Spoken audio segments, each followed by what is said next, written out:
Hello and love and light to you all. Many people have obviously been wondering what I've been doing since I was taken on an extraordinary journey last summer, which culminated in me being both anointed and proclaimed Messiah. Now, obviously people expected me to be blazing a trail, but I've had a period of consolidation, a period of being taken further on the journey by the Spirit, a period of learning, a period of self-reflection as well. And I now know that I've become a much stronger and wiser person, more capable in fact of taking on the New World Order. And let's make no mistake, the world is not run by the people we elect and put into parliaments and governments. The world is run by mysterious figures behind the scenes, people who make enormous amounts of money out of wars, out of oil, out of pharmaceuticals and out of illegal drugs. And we now know from 9/11 and from 7/7, beyond any reasonable doubt, that those operations were not carried out by Muslims. They were carried out by elements of governments who were not loyal to democracy, but loyal to the agenda of the New World Order. Now, many people believe that I will have blown my credibility, blown my effectiveness in front of that New World Order by declaring myself to, in effect, being a living Jesus. That is, the last incarnate of the Jesus soul, basically. But I couldn't disagree more. The New World Order is not simply a political force. The New World Order uses the dark side. We know this from the extensive testimonies to things like satanic abuse. These are not things you'll read about in the mainstream media, but I assure you, if you go on the internet, you will find ample, well-researched evidence there. And the New World Order use these dark forces, forces from the other dimensions, to derail and destabilise, to stop political movements, to create infighting. And this is what I believe has happened with a variety of political organisations, and sadly has come to pass with many members of the 9/11 Truth movement.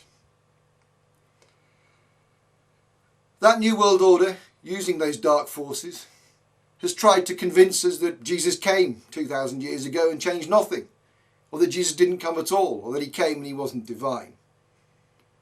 All those ideas, of course, are designed to get you to think about other things, get you not to think about the idea of a Jesus. And believe me, understanding the New World Order as I do, I know that their deepest fear, in fact their worst nightmare, is that someone who's been standing up for the truth for 10 years, evading their attempts on his life, when that person stands up and says, "I think I'm Jesus," they don't know what to do, believe me. Their last tactic against me has been to try and get me to stop saying that I am the Messiah or the Christ. But as I've said, all the evidence points that way, my journey points that way. And so, taking my cue from the Bible, my first act as Messiah is to call, in fact, for the unconditional surrender of the New World Order. Now, people will obviously laugh at that. They'll think I'm saying that out of ego. But I'm not. I'm telling you, the battle of dark and light, of good and evil, is over. The universe is changing shape in 2012. When I became Messiah, that battle effectively ended. I know that you don't know that. I know there's secret societies out there with many weird and wonderful secrets. But I assure you, the only secret that matters is that Jesus reincarnates and he's back now. So I call for your unconditional surrender, because there's only one way out of here, and that's to live in unconditional love. And that unconditional love will require that you repent over the things that you've done wrong. So I ask you to now embark upon that journey.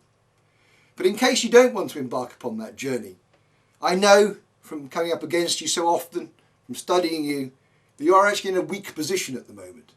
That in fact, you rely heavily on the interest payments you receive from governments for printing their money.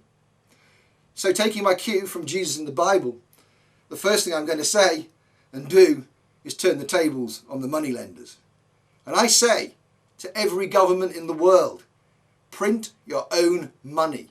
Why are you getting banks to print money and then borrow it off them at interest? Because we've got to see the catch to all of this, surely. Because the only way you can get more money to pay off that money you've earned and the interest is to get the banks to print more money at interest. This is just perpetuating debt, and of course what comes with debt, which is effective slavery. We're all now working, not to help each other or to invest in the country, but simply to pay off the enormous loans we've accumulated over the years. And I say that's got to end now.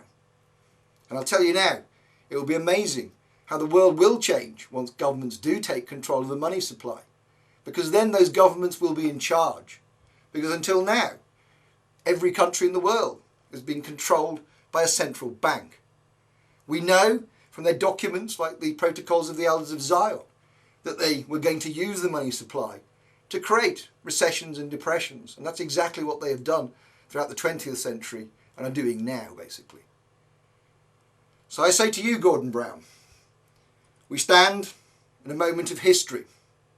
You can either choose to go the way of your predecessor, Tony Blair, and kowtow to these dark forces behind the scenes.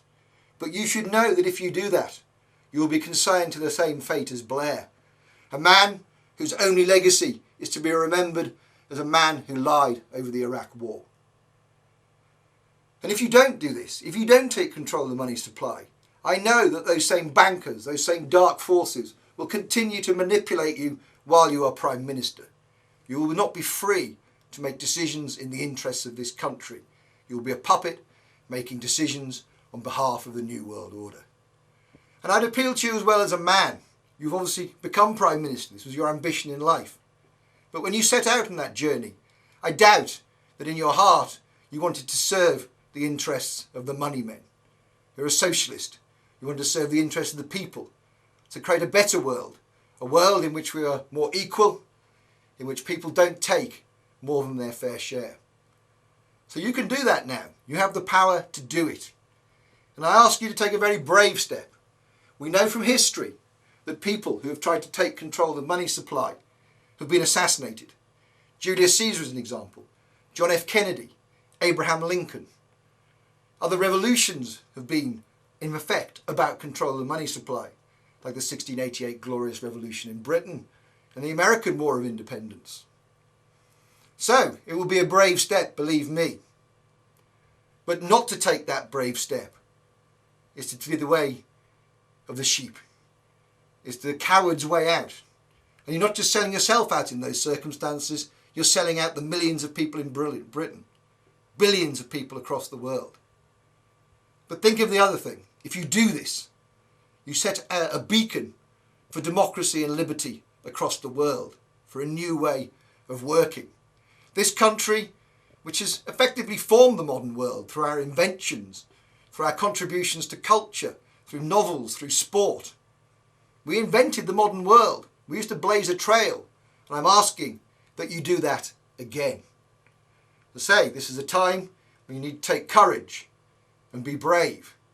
But you will know that if you make that brave decision, you will have God on your side. And if you have God on your side, you will be protected against the dark forces. And the time to come to this decision is now. We can provide you with all the evidence you need. We can provide you with all the argument you need. In fact, I would love to come before you to explain not just how the New World Order manipulates through the banking system, but also carries out false flag operations like 9/11 and 7/7. And until you have that evidence, you are not in a fit position to be able to govern the people of this country, or indeed to actually be able to change the world for the better. So I ask all of us to go forward together, because if you don't do this, we will ask people to write to you. We will ask people to protest on this one issue. And believe me, as soon as governments take control of the money supply, the world will begin to change, and for the better. Thank you.